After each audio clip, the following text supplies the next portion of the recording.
پروردگارا از زبانی که یادی تو را نمی کند، از دلی که از تو نمی ترسد، خدایا به سوی تو پناه طلب می کنم. و خدای مهربان از آن شکمی که اصلا سیر نمی گردد به سوی تو پناه طلب می کنم. اللهم اجعل خیر عمرنا آخره و خیر اعمالنا خواتمه و خیر ایامنا یوم لقائک.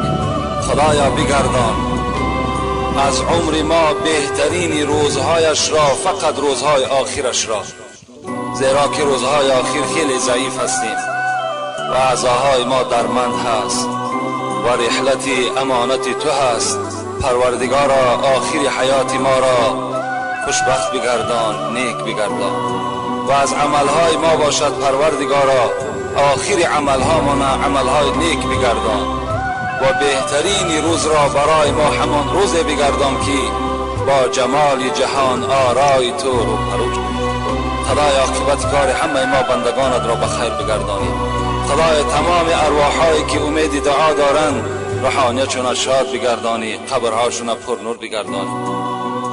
مسافرانی که از جانب این جمعیت ما و شما هستند، فرزندها هستند، خدایا سفرهای بابرار و بی غلط و بی خطا خدایا نصیبشان بگردانی.